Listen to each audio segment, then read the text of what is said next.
దేవాలయాల్లో ధ్వజస్తంభం మీరు గమనించండి. ధ్వజస్తంభం సరిగ్గా మన వెన్నుపూసకు ప్రతీక.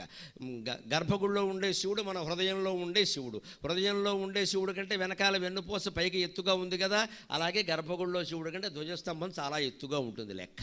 గర్భగుడి మన దేవాలయ నిర్మాణం మొత్తం ఆధ్యాత్మిక తత్వశాస్త్రమమ్మా, సామాన్యమైన విషయం కాదు. అది ఎందుకు చేశారు ఈ నిర్మాణం ఇలాగంటే, గుండెల్లో ఉండే శివుణ్ణి పట్టుకోవడం కోసం గుడిలో శివుడి దగ్గర అభ్యాసం చెయ్యి అని చెప్పడానికి. అంతకంటే ఈ గుడిలో శివుడు నీకు అర్థమైతే గుండెల్లో శివుడు అర్థమవుతాడు.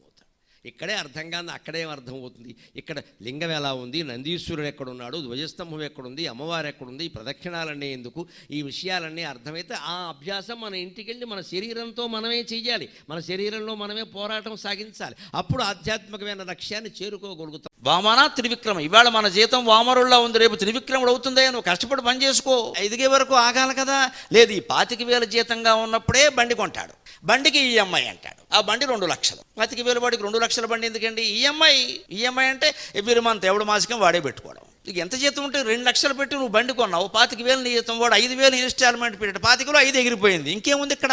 ఇలా మొత్తం రకరకాల ఇన్స్టాల్మెంట్లకి బ్రహ్మచారి గాడికి 25,000లో 15,000 పోతే 10,000లో ఎలా బతుకుతారండి? అక్కడి నుంచి నాన్న సెండ్ 25,000 నాన్న కూర్చున్నాడు అక్కడ ఖాళీగా. ఎందుకంటే ఏదో అబద్ధాలు అక్కడ మొదలయ్యాయి. నువ్వు ఆటోలో వెళ్ళు, షేర్ ఆటోలో వెళ్ళు, ఏం పోయింది? నీ 25,000 జీతం పెట్టుకుని నీకు బండి ఎందుకే పని లేక? ఆ ఆఫీస్ ఎక్కడుందో దగ్గరే తీసుకో, ఇల్లు నడిచెళ్ళు, వ్యాయామం కలిసి వస్తుంది.